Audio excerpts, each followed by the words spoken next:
નમસ્કાર દેશભરના 78 લાખ કરતાં વધારે EPS 95 પેન્શન ધારક મિત્રો, સ્વાગત છે તમારું આપણી આ યુટ્યુબ ચેનલમાં જેનું નામ છે ગુજરાતી જીકેની જમાવટ.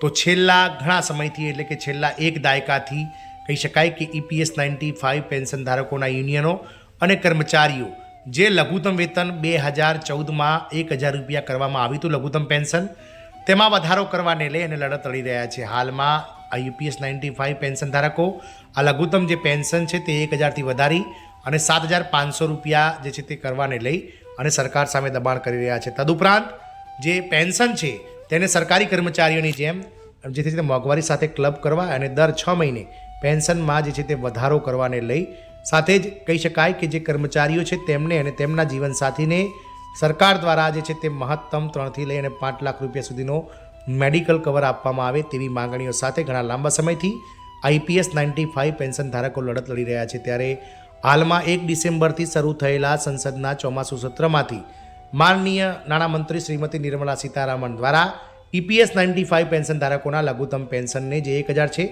તે વધારીને 7000 રૂપિયા થશે કે નહીં તેને લઈ અને સંસદમાં પોતાનો જે છે કે જવાબ રજૂ કર્યો છે. તો જાણીશું આજના વિડીયોમાં વિગતવાર કે દેશની લોકસભામાંથી EPS 95 પેન્શનનું જે લઘુત્તમ પેન્શન 1000થી વધારીને 7500 રૂપિયા કરવાને લઈ અને સરકારે શું નિવેદન આપ્યું છે તેને લઈને વિડીયોમાં આપણે વિગતવાર ચર્ચા કરીશું. તો વિડીયોના અંત સુધી આપ પેન્શનર મિત્રો બન્યા રહેશો અને જો આપ અમારી ચેનલમાં પહેલી વાર વિડીયો જોતા હોય, નવા યુઝર હોય તો અમારી ચેનલને સબસ્ક્રાઇબ કરી લેશો. સાથે જ બાજુમાં રહેલું બેલ આઇકોન દબાવી ઓલ નોટિફિકેશન ઓન કરવાનું પણ તમે ભૂલશો નહીં.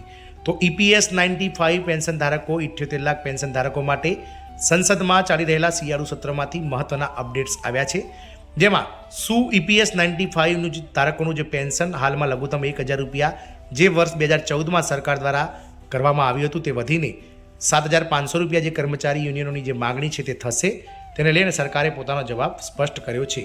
તો EPS 95 પેન્શન 1000 રૂપિયાનું પેન્શન પૂરું પાડે છે. હાલમાં 78 લાખ જેટલા સબસ્ક્રાઇબર્સ લાંબા સમયથી પેન્શનની રકમમાં વધારો કરવાની માંગ કરી રહ્યા છે. સરકારે સંસદમાં આનો જવાબ આપ્યો છે. ચાલો જાણીએ સરકારે શું કહ્યું છે, પેન્શનની રકમ વધશે કે નહીં. તો દેશભરના 78 લાખ કરતાં વધારે EPS 95 પેન્શન ધારકો વર્ષોથી માંગ કરી રહ્યા છે કે તેમનું લઘુત્તમ પેન્શન રૂપિયા 1000 કે જે વર્ષ 2014માં કહી શકાય કે કરવામાં આવ્યું હતું તેને વધારીને આજે એક દાયકા બાદ 7500 કરવામાં આવે. ફુગાવો વધી રહ્યો છે, જેના કારણે દવાઓથી લઈને ઘરના ખર્ચ સુધી બધું મોંઘું થઈ રહ્યું છે. છતાં પણ સમયની સાથે પેન્શનમાં વધારો કરવામાં આવ્યો નથી. જ્યારે સંસદમાં આ મુદ્દો ફરીથી ઉઠાવવામાં આવ્યો ત્યારે આશા જાગી છે કે સરકાર આ વખતે કોઈ મોટો નિર્ણય જાહેર કરી શકે છે. જોકે કેન્દ્ર સરકારે તેનો સ્પષ્ટ ઇનકાર હાલમાં સંસદમાં કરી દીધો છે. હકીકતમાં સંસદના વર્તમાન શિયાળુ સત્ર એટલે કે 1 ડિસેમ્બર 2025થી લઈને 19 ડિસેમ્બર 2025 સુધી જે શિયાળુ સત્ર ચાલવાનું છે તે દરમિયાન લોકસભાના કહી શકાય કે મહારાષ્ટ્રથી જે સાંસદ છે શિવસેનાના સુરેશ ગોપીનાથ મહાત્રેએ સરકારને 6 સીધા પ્રશ્નો પૂછ્યા હતા. તેમણે સરકારને પૂછ્યું હતું કે શું સરકાર દેશભરના 78 લાખ EPS 90 પેન્શન ધારકોનું જે લઘુત્તમ પેન્શન 1000 રૂપિયા છે તેને વધારીને 7500 રૂપિયા કરવાનું વિચારી રહી છે? જો નહીં તો તેનું કારણ શું હતું? વધુમાં વધતા મોંઘવારી દર છતાં પેન્શનરોને મોંઘવારી ભથ્થું કેમ આપવામાં નથી આવતું? શું સરકારે પેન્શનરોની સમસ્યાના ઉકેલ માટે કોઈ પગલાં લીધા છે અને જો એમ હોય તો શું પગલાં લેવામાં આવી રહ્યા છે તે પણ જણાવે. આવા પ્રશ્નો આ શિવસેનાના સાંસદ દ્વારા પૂછવામાં આવ્યા હતા. સરકારે સંસદમાં જવાબ આપ્યો છે. તો શ્રમ અને રોજગાર રાજ્યમંત્રી શોભા કરંદલાજે સંસદમાં જવાબ આપતા જણાવ્યું હતું કે સરકાર હાલમાં લઘુત્તમ પેન્શન વધારાના કોઈ પ્રસ્તાવ પર વિચાર કરી રહી નથી. તેમણે જણાવ્યું હતું કે છેલ્લા મૂલ્યાંકન અહેવાલ એટલે કે 31 માર્ચ 2019ના આધારે EPS ફંડમાં નોંધપાત્ર એક્ચ્યુઅલ ખાધ છે. આનો અર્થ એ છે કે ભંડોળ ભવિષ્યના પેન્શન ચૂકવવા માટે જરૂરી રકમ એકઠી કરવામાં અસમર્થ છે. સરકારે એમ પણ જણાવ્યું હતું કે વર્તમાન લઘુત્તમ પેન્શન જે 1000 રૂપિયા EPS 95 પેન્શન ધારકોને વર્ષ 2014માં જે નક્કી કરવામાં આવ્યું હતું તે પણ ફક્ત કેન્દ્રીય બજેટના સમર્થનના કારણે શક્ય છે.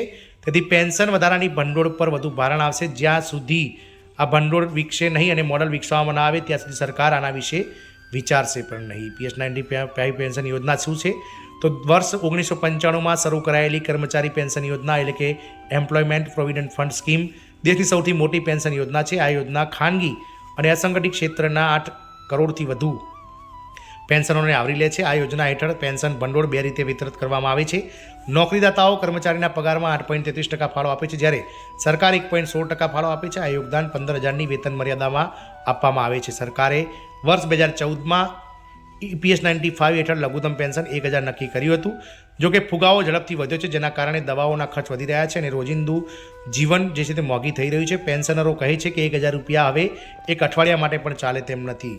તો EPS 95 પેન્શન ધારકોને ફરી એકવાર સંસદમાંથી નિરાશા સાંપડી છે, કારણ કે સરકાર દ્વારા હાલમાં જે લઘુત્તમ પેન્શન વધારીને 7,500 રૂપિયા કરવું, મોંઘવારી સાથે તેને ક્લબ કરવું અને કર્મચારીઓને મેડિકલ ફેસિલિટી આપવું, તેને લઈ અને હાલમાં સરકાર પાસે કોઈ યોજના ના હોય તેવો જવાબ સંસદમાં રજૂ કરાયો છે. જય હિન્દ, અસ્તુ.